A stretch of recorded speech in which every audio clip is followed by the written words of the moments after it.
Salve, amada Igreja na Gloriosa Paz do nosso Senhor Salvador Jesus Cristo, os amigos no bom dia. Nós vamos estar falando hoje quando os filhos chegam. O texto para a nossa meditação, Salmo 127, 1:5. O ser humano, para a nossa introdução, o ser humano se desenvolve de maneira gradual, num processo contínuo, na direção de sua maturidade física, psicológica, social e, quem dera, espiritual. O Dr. Lucas, o evangelista, escritor do Evangelho, homem de escola, conhecedor do desenvolvimento biológico na sua formação científica, registra no seu Evangelho que João Batista crescia e se fortalecia em espírito. Lucas 1:80. No capítulo seguinte, o evangelista afirma: crescia Jesus em sabedoria, estatura e graça diante de Deus e dos homens. Lucas 2:52. Vemos, portanto, que o desenvolvimento humano se dá em estágios evolutivos. É como acontece aos organismos, acontece também no grupo social, a família. Elas se desenvolvem em estados evolutivos, é o ciclo da família: casal sozinho, filhos pequenos, filhos adolescentes, filhos jovens, filhos adultos, filhos casados e casal sozinho. É um ciclo que começa e termina. É verdade que cada família tem seu modo próprio e peculiar de vida, mas há características que são comuns a todas as famílias, são universais, todas passam pelos mesmos estágios. Segundo os planos de Deus, a família tem início com o casamento. Gênesis 2:24. Um homem e uma mulher, motivados pelo amor, se unem pelos laços matrimoniais e, de repente, socorro, temos filhos, chegaram. Será que nós estamos preparados para recebê-los? Família gerando filhos. Filhos são a grande herança que o homem possui. A herança do Senhor são os filhos. Diz o salmista: feliz o homem que enche deles a sua aljava. Salmo 127, 3, 5. Por isso a chegada deles é geralmente motivo de muita alegria e expectativa. Nada pode dar maior prazer, entretanto, por mais que se deseje um filho, a chegada de um bebê altera toda a vida da família. As relações entre marido e mulher se modificam, o casal passa a enfrentar vários problemas. Vejamos alguns deles. O primeiro problema que o casal enfrenta é problemas com a gravidez. Para muitas mães, a gravidez traz um desconforto físico e emocional. Esses problemas podem se agravar e até colocar em risco a vida da mãe e da criança em formação. Isso exige do marido muito cuidado, atenção, compreensão e colaboração. Daí afirmar-se que somente uma mulher física e emocionalmente madura que está em condições de enfrentar uma gravidez. Ela precisa vir após um planejamento consciente e responsável. Pais emocionalmente imaturos não podem ter uma família estabilizada e disciplinada. Colocar filhos no mundo é uma decisão que exige muita oração e sobriedade. Muito cuidado. Levantamos aqui um sério problema que estamos enfrentando nos dias atuais. Numa pesquisa feita pelo IBGE, alguns anos atrás, estimou-se que 1 milhão de adolescentes dão à luz por ano no Brasil. Naquela época, essa realidade já era alarmante pelas consequências negativas que a gravidez traz no desenvolvimento futuro das jovens adolescentes. Consequências negativas não só à adolescência, mas à medicina, aos hospitais e maternidades, à criança que nasce, as famílias envolvidas e a sociedade em geral. Essa jovem mãe que não tem uma família estruturada para receber seu filho, não tem maturidade em nenhuma área de sua vida, terá seus estudos dificultados e sua profissão prejudicada. Essa criança terá que ser cuidada pelos seus avós, perdendo a oportunidade de viver com seus pais e de vivenciar os avós como avós. Assim, os jovens acabam empobrecendo uma experiência que deveria ser rica, prazerosa e bem-vinda. Cuidado, jovem. Salomão escreve: há tempo de nascer e de morrer. Eclesiastes 3:2. Não faça crianças nascerem antes do tempo. Jovem, não é a vontade de Deus para a sua vida. Isso é entristecer a Deus, que criou a família para viver feliz. Ruth 3:1. E para ser uma bênção. Isaías 61:9b. Isto trará também um grande sofrimento para seus pais. Para se ter filhos saudáveis, o pré-requisito essencial é um sólido compromisso matrimonial. Cuidado. O crente não pode tomar a forma do mundo.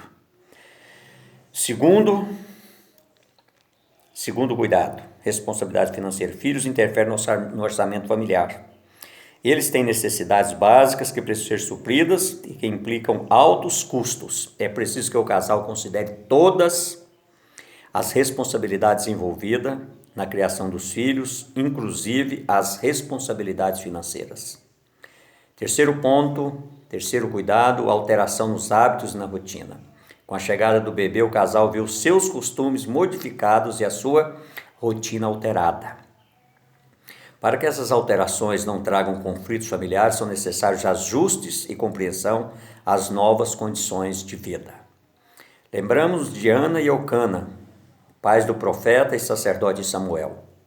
Quando seu filho nasceu, Ana deixou de acompanhar seu marido a Silo para o sacrifício anual, como sempre fazia.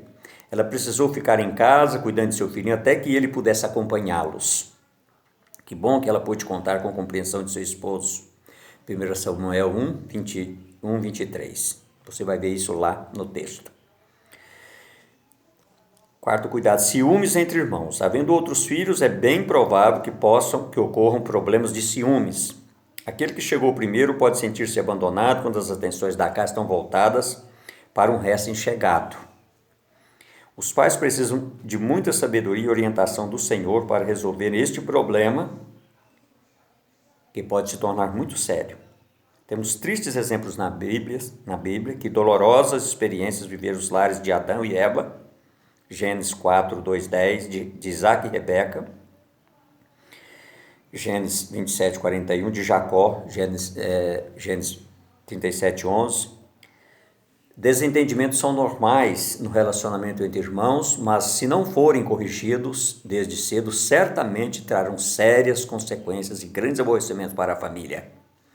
Irmão, a gente não escolhe, cresce ao nosso lado, dividimos as coisas com ele e, às vezes, brigamos por isso, mas o que vale mesmo é que temos um amigo para o resto da vida, com quem podemos contar. A família, agora nós vamos olhar para a família, nós olhamos a família gerando filho, agora nós vamos ver a família com filhos pré-escolares. Quanta ansiedade, o primeiro filho vai para a escola. Os pais tomaram todas as providências, compraram uniforme, lancheira, mochila, com cadernos, lápis, régua, borracha, encaparam e etiquetaram todo o material, tudo pronto conforme recomendado. Chegou o grande dia. A criança ficou linda, uniformizada. O fato merece ser registrado. Todos os momentos são fotografados, saída de casa, entrada na escola, entrada na escola? Sim. Nas próximas horas os pais não estarão ao lado do seu filho para fazer-lhes as vontades. Tomá-lo nos braços, atendê-lo e protegê-lo. A criança começa a se tornar independente. Ela estará descobrindo um mundo novo, com compromissos e responsabilidades. Como eles são, os pré-escolares? Representa este período um papel preponderante no desenvolvimento total da criança. Todos os aspectos físico, psíquico, afetivo, social, intelectual e espiritual. Incluiremos nesse estágio criança até os 6 anos de idade, isto é, antes do início do ensino fundamental. A característica principal dessa fase é mudança. É um tempo de crescimento rápido, período de intensas mudanças.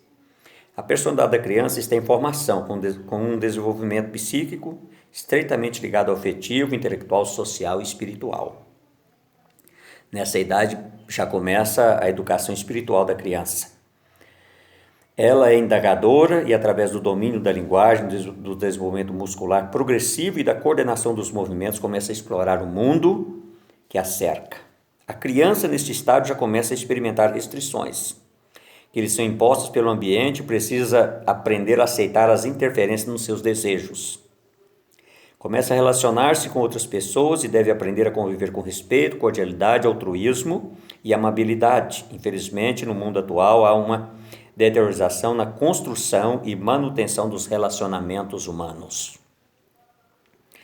O pré-escolar é crédulo, crê nos adultos e naquilo que eles ensinam. Crê em Deus e nas histórias bíblicas, gosta de cantar e orar, está pronto para aprender e aprender em pouco tempo. É preciso aproveitar todas as oportunidades conforme a orientação de Moisés em Deuteronômio 6, 6, 9. Senão o filho encucar. escrever, por onde ele for, aquilo ficar como reflexo na mente dele. Os pais, querendo criar filhos saudáveis, não podem ignorar a dimensão espiritual da vida. Como agir com esses pré-escolares? Agora, se mudar do pai, como agir da maneira correta. O pré-escolar é dependente e precisa ter suas necessidades físicas básicas supridas. Alimentação adequada, vestuário apropriado, repouso suficiente, saúde bem cuidada. Ao lado destas, todas as demais necessidades precisam ser atendidas.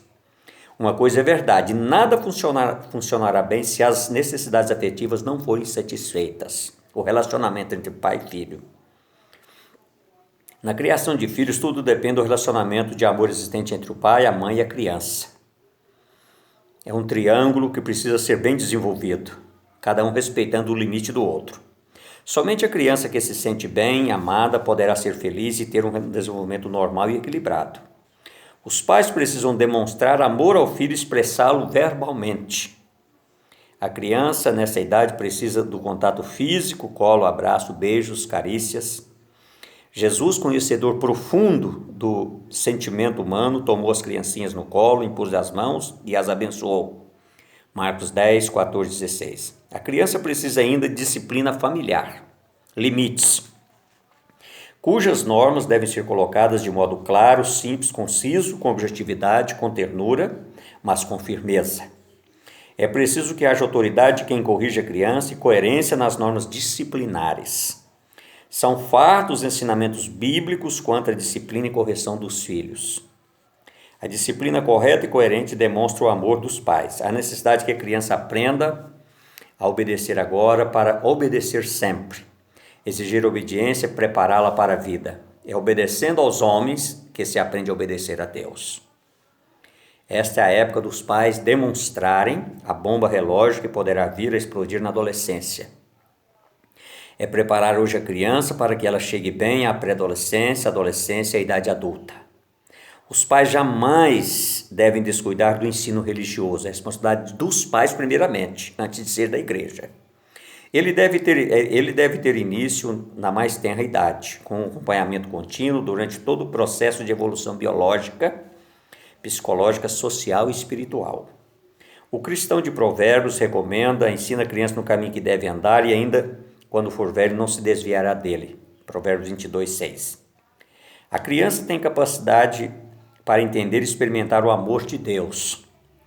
Ela aprende ouvindo, vendo e seguindo os passos dos mais velhos. Pais de hoje e futuros pais. É de vocês a responsabilidade de criar e educar seu filho. A ninguém mais foi dada essa tarefa, ninguém mais tem a obrigação de criá-lo. Não terceirizem a educação de seus filhos. Assumam a responsabilidade que Deus lhes deu de amar, proteger, treinar e disciplinar a criança. Fixem a meta de investir mais na vida de seu filho. E para concluir, a Bíblia relata a experiência vivida por Manoá e sua esposa. É digna de toda admiração a maneira como os pais de Sansão se mostraram interessados e preocupados com a criação do menino que iria nascer. Apresentá-la para Deus. Pedir a orientação do Senhor. Eles mostraram um profundo desejo de serem guiados e orientados por Deus quanto à educação da criança. Juízes 13, 2, 14. É desse interesse espiritual pelos filhos que tanto precisamos em nossos dias. Todos os pais que aguardam a chegada de um bebê precisam orar como os pais de Sansão oraram. Venha e nos ensine o que devemos fazer ao menino que há de nascer. Juízes 13, 8. Combinando as verdades permanentes da Bíblia com os conhecimentos práticos que têm, os pais chegarão ao equilíbrio na solução dos problemas que surgem com a chegada dos filhos e prepararão a criança para a próxima fase de sua vida, a pré-adolescência. Meu querido, eu gostaria de deixar com você nesta manhã, que você começasse a buscar realmente a orientação do Senhor, para que você tivesse sabedoria para criar os seus filhos no caminho que eles devem andar. A verdadeira educação, a formação começa aqui, na pré-escola, a partir dos 6 anos, dos 5, 6 anos a criança começa a interagir. E é nesse momento que nós precisamos mostrar limites, orientação séria e segura para que essa criança caminhe nos caminhos que agradam a Deus. Que eu gostaria de deixar para você nesta manhã, em nome do Pai, do Filho e do Espírito Santo. Amém e amém.